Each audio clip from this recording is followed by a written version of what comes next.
Filipenses capítulo de número 4.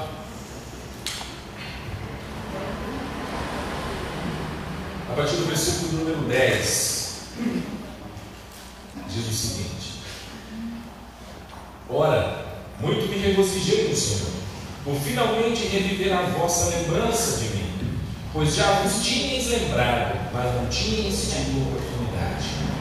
Não digo isso por necessidade, porque já aprendi a contentar-me com o que tenho.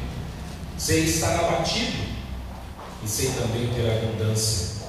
Em toda maneira e em todas as coisas estou instruído, tanto a ter fartura como a ter fome, tanto a ter abundância como a padecer necessidade.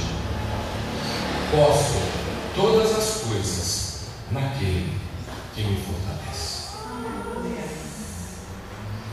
Aleluia. Meus amados irmãos, a mensagem dessa noite, que não poderia ser diferente, intitulada Posso todas as coisas naquele que me fortalece.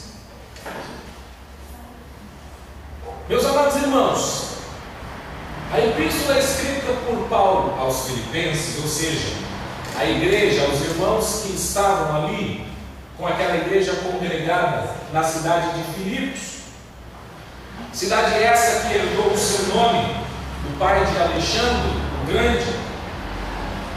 Ela tem algumas particularidades, meus amados irmãos. Ela tem algumas coisas extremamente interessantes em se tratando da igreja que se encontrava em Filipos, ou seja, aos filipenses.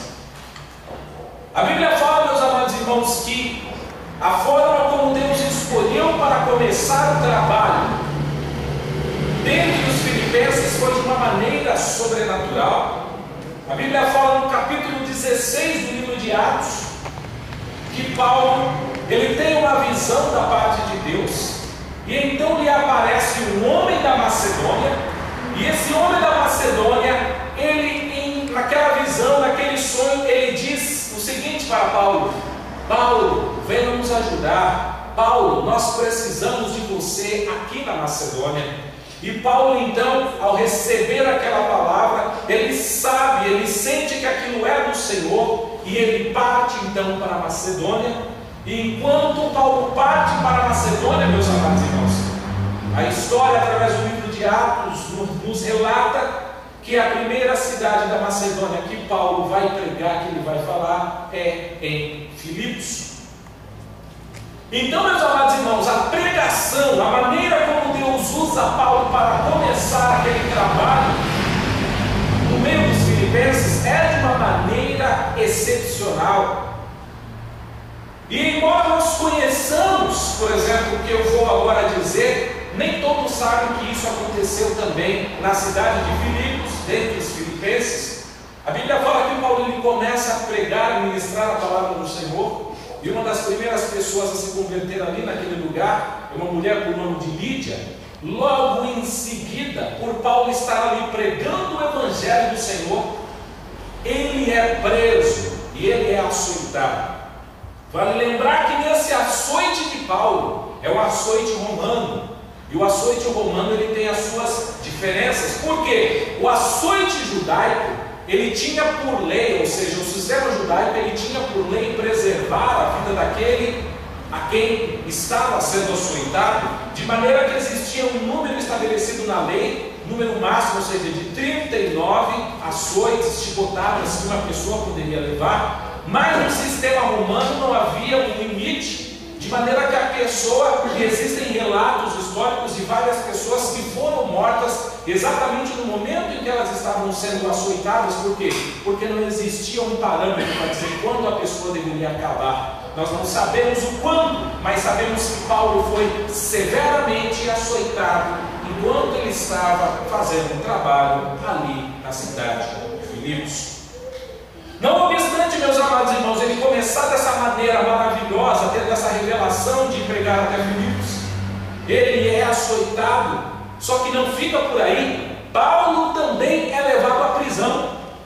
E quem está com Paulo na prisão é Silas, em que a história nos diz que por volta de meia-noite, Paulo e Silas então tendo seus pés presos ali entre grilhões, eles começam a louvar e apresentar a Deus com um louvor, de maneira que todas as pessoas que estão presas ali juntamente com eles, a Bíblia nos relata que eles começam a ouvir aqueles hinos de louvor e adoração, quando o Senhor ele manifesta o seu poder, a sua glória, de maneira que a natureza responde a um chamado de Deus, a uma ordem de Deus, e há um terremoto, e aquele terremoto liberta Paulo e Silas da prisão.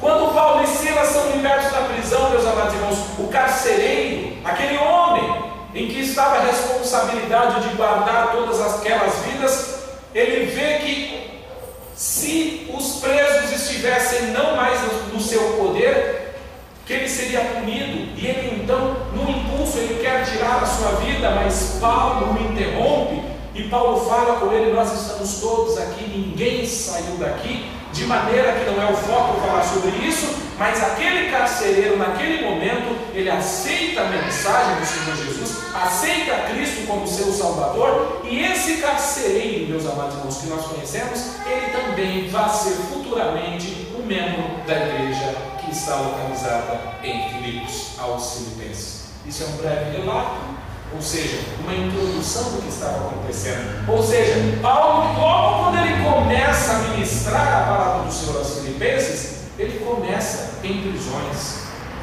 pois Paulo é levado preso. E no momento em que Paulo cita essas palavras, Paulo também está preso, Paulo também está na prisão.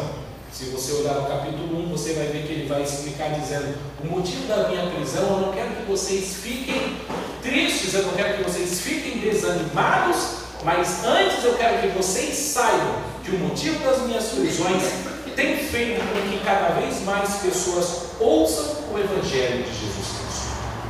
Mas, meus amados irmãos, então Paulo, ele está na prisão, no momento em que ele recebe, como a Bíblia diz, e nós lemos hoje, através do versículo 18, Filipenses 4:18, que Paulo ele recebe de Epafrodito algo que foi enviado. A Bíblia não deixa claro, meus amados irmãos, o que Paulo recebeu, se Paulo recebeu uma quantia em dinheiro ou se Paulo recebeu um presente. Mas a Bíblia fala que Paulo recebeu algo da parte dos filipenses. E os filipenses, meus amados irmãos, como igreja, eles têm uma diferença de todas as outras igrejas. Acompanhe comigo. Filipenses capítulo 4, versículo 15. E bem sabeis também vós, ó Filipenses, que no princípio do Evangelho, quando parti da Macedônia, nenhuma igreja comunicou comigo com respeito a dar e receber, senão vós somente. Paulo ele deixa bem claro: de todas as igrejas que eu trabalhei, que eu agi, que eu me doei como ministro da parte do Senhor, nenhuma outra igreja se mobilizou a querer me ajudar financeiramente ou a querer suprir as minhas necessidades. A única igreja que teve essa preocupação foi a igreja de Filipos. Então Paulo ele começa a dizer isso, e no versículo 10, que é a mensagem em questão, a partir do versículo 10, Paulo ele fala o seguinte: ora, muito me regozijei, ou seja, muito me alegrei no Senhor, por finalmente reviver a vossa lembrança de mim, pois já vos tinhas lembrado, mas não tinhas tido oportunidade. Meus amados irmãos, Paulo está na prisão. Ele recebe Epafrodito, uma pessoa enviada da igreja, para saber acerca da situação de Paulo. E eles entregam um presente para Paulo. E Paulo, meus amados irmãos, ele nos dá uma lição de gratidão. Paulo, ele começa a dizer: eu sou extremamente grato por esse gesto de vocês.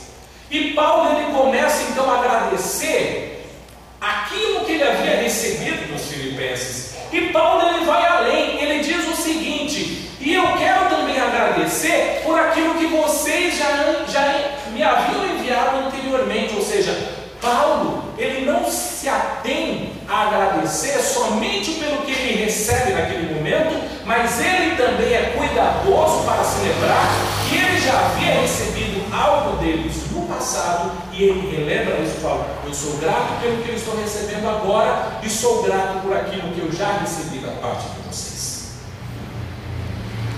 Agora, meus amados irmãos, prestem bem atenção comigo.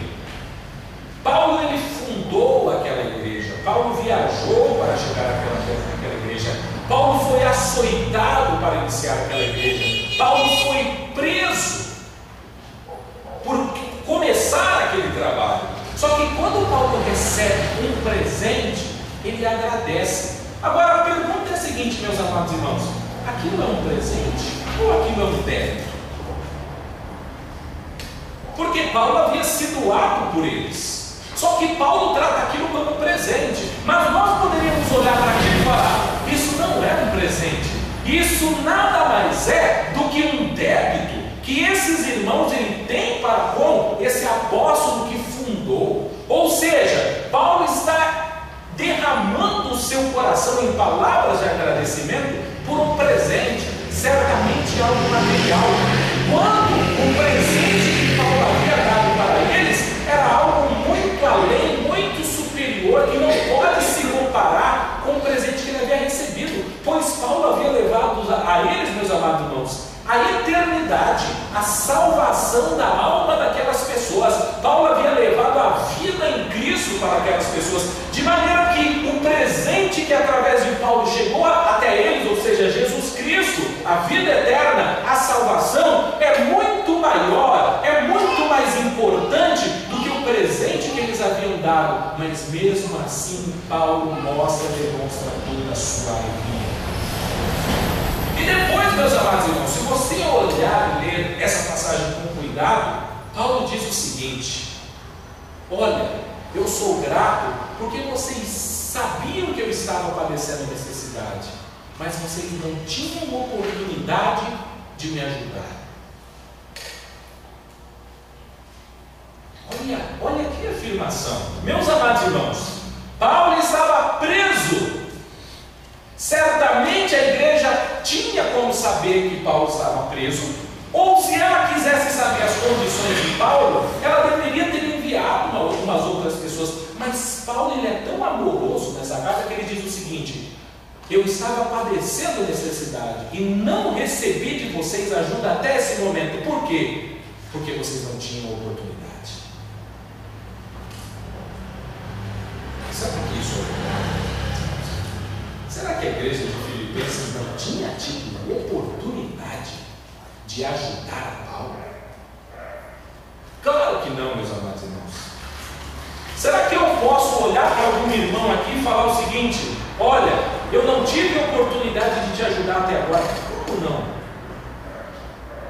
Sabe o que Paulo está querendo mostrar aqui? Paulo ele não é rápido no seu julgamento, ou seja, ele disse: eu estou padecendo, eu estou sofrendo, eu estou passando por necessidades e não recebi ajuda de vocês, mas agora eu estou recebendo, e eu acredito que eu só estou recebendo agora porque vocês não tiveram oportunidade. Meus amados irmãos, isso é uma lição muito grande para nós, porque nós somos muito rápidos e temos uma certa prontidão de julgamento. Tal coisa aconteceu comigo porque aquela irmã deveria ter feito isso e aquilo, e ela não fez. Tal coisa aconteceu comigo porque a igreja deveria ter agido assim e assado comigo, e ela não agiu.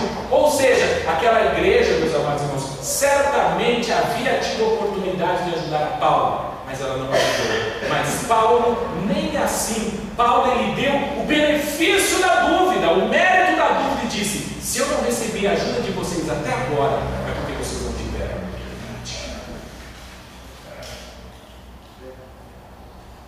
Aí Paulo ele começa a dizer o seguinte,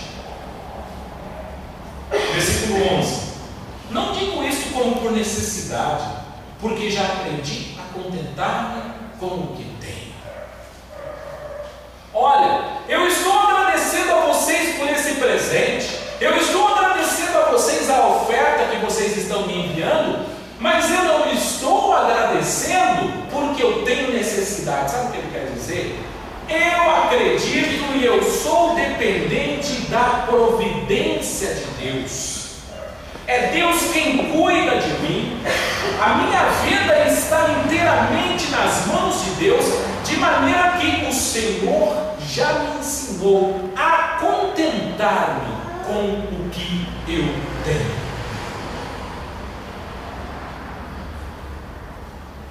Ressalva, versículo número 14: todavia fizestes bem em tomar parte na minha aflição. O que quer dizer? Entretanto, vocês agiram bem em querer me ajudar. Sabe o que ele quer dizer, meus amados irmãos?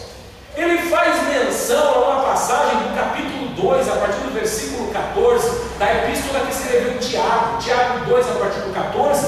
Ele começa a explicar o resultado da nossa fé, que é obras. Ele diz o seguinte: meu amado irmão, se você encontra um irmão, aquele irmão está passando por necessidade, aquele irmão não tem o que vestir, aquele irmão às vezes pode não ter o que comer, se você despedir aquele irmão e falar, vai em paz, tudo bem, vá para a sua casa, e você não o ajudar, que bem você está fazendo?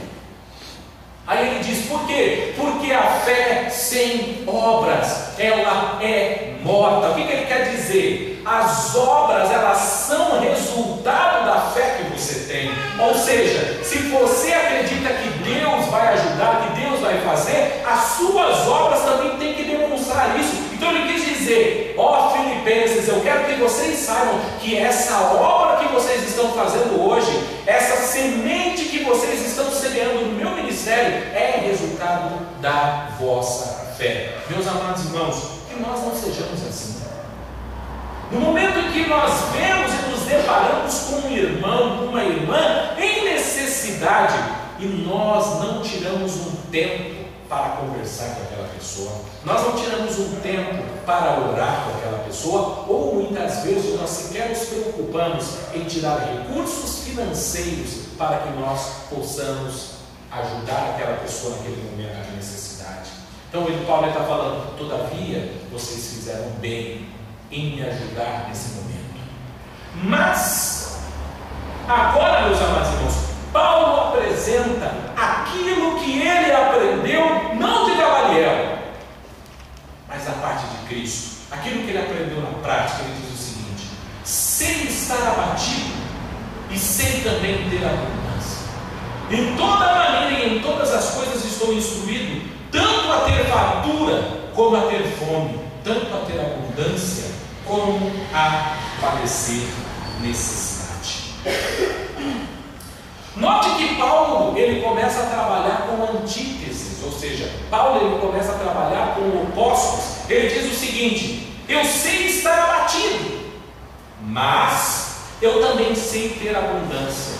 Meus amados irmãos, existem verdades espirituais extremamente profundas e importantes nessas palavras. Sabe o que ele quer dizer, meus amados irmãos? Ele diz o seguinte: Paulo ele está trabalhando com o bem e com o mal. Paulo ele está trabalhando com o alto e com o baixo, porque ele diz o seguinte: eu sei estar abatido, só que no momento em que eu estou enfrentando, passando por uma fase de abatimento, eu sei contentar-me de maneira que eu não me deixe ser levado a proferir palavras contra Deus, a proferir palavras contra a igreja, proferir más palavras contra os meus irmãos. Ou seja, no meu momento de abatimento, eu não saio da minha posição. No meu momento de abatimento, eu sei lidar com a minha situação, de maneira que eu continuo servindo a Deus, de maneira que a minha fé não é abalada, de maneira que a minha convicção em Cristo, ela não treme de maneira nenhuma. Por quê? Porque o Senhor Jesus Cristo, Ele me ensinou a contentar-me com o que eu estiver passando no momento. Sabe por quê, meus amados irmãos? Porque existem pessoas que são tentadas. Existem pessoas que são tentadas a deixar, abandonar a igreja, a Cristo, no momento de problema. E Paulo ele disse: não, no momento de problema, eu sei contentar com o meu problema. Mas, por outro lado, existem pessoas que são tentadas a deixar a igreja, a deixar o Senhor, a proferir más palavras contra Deus, a começar a desenvolver a sua incredulidade exatamente no momento qual? De bonança. Quando ele diz o seguinte: eu sei estar abatido, mas eu também sei ter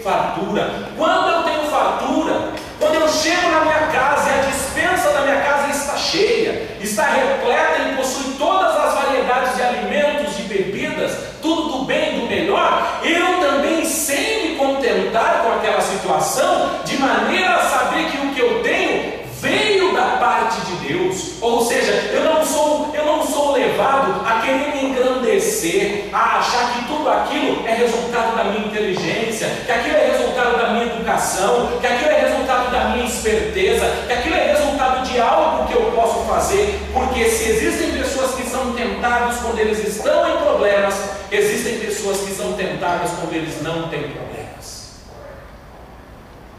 Então Paulo ele começa a dizer: em toda maneira, em todas as coisas eu estou instruído, tanto a ter fartura, como a ter fome. No momento em que minha despensa está cheia, eu louvo, eu sirvo a Deus, eu estou contente com aquilo. No momento que a minha despensa está vazia, eu estou contente, eu louvo, eu sirvo a Deus da mesma maneira, porque eu sei que o Deus a qual eu sirvo, Ele é poderoso. No momento em que eu tenho abundância, ou quando eu padeço necessidade, a minha postura é a mesma. Sabe o que ele quer dizer, meus amados irmãos? Na prática, aplicação para a gente. Quando eu estou desempregado,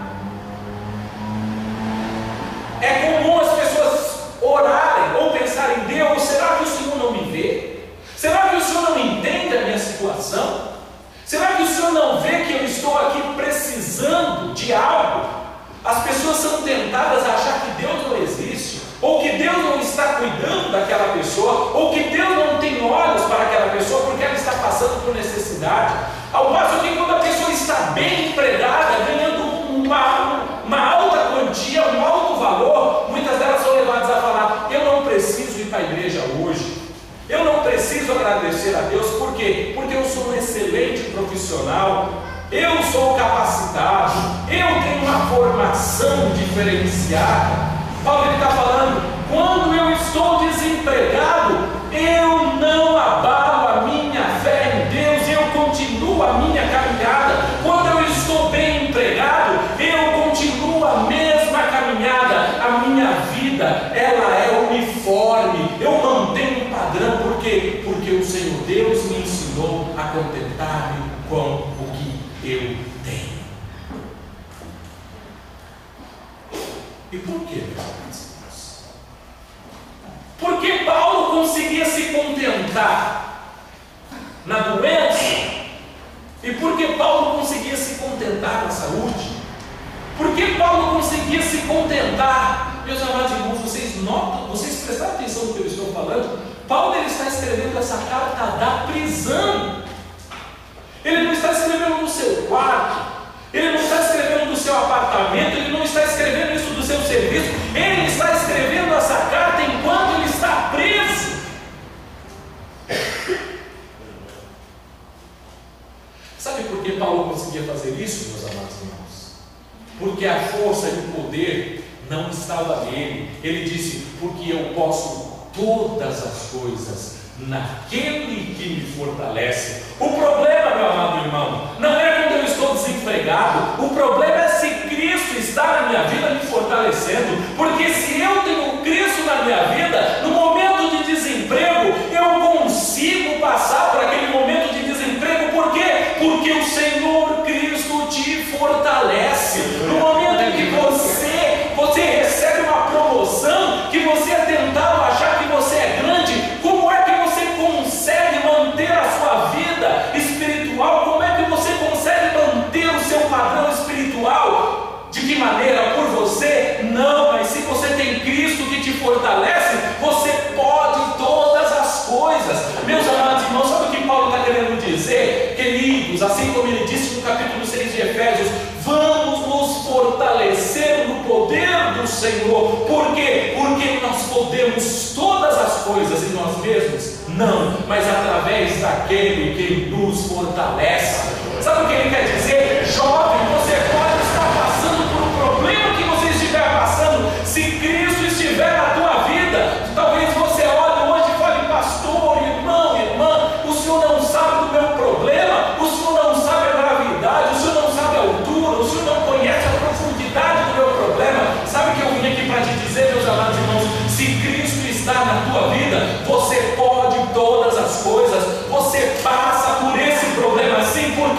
porque o Senhor te fortalece. Meu irmão, minha irmã, se você está passando por um problema conjugal, se você está passando um problema com os seus filhos, e talvez você olha para você e você fala: eu já não tenho mais forças, eu não consigo mais, a situação é difícil. Meu amado irmão, você pode sim. Sabe por quê? Porque Cristo te fortalece. Nós podemos todas as coisas em Cristo que nos fortalece.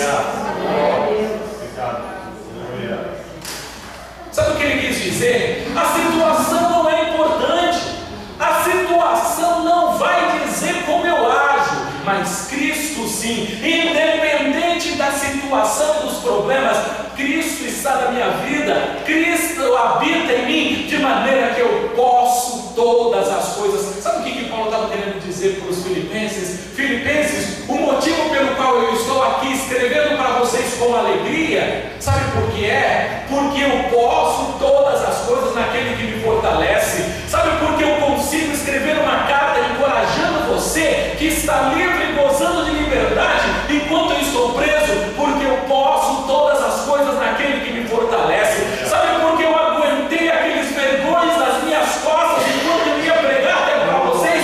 Não porque eu tinha força, mas porque eu posso todas as coisas naquele que me fortalece. Ele quer dizer, e se você tiver esse mesmo Cristo que eu tenho, você também poderá todas as coisas. Por quê? Porque Cristo te fortalece, e se Cristo te fortalece, você pode todas as coisas. Sabe o que ele está querendo dizer, meu amado irmão? A felicidade não é externa, a solução não é externa, ela é externa. Se Cristo está em mim, eu posso todas as coisas. Vem um naufrágio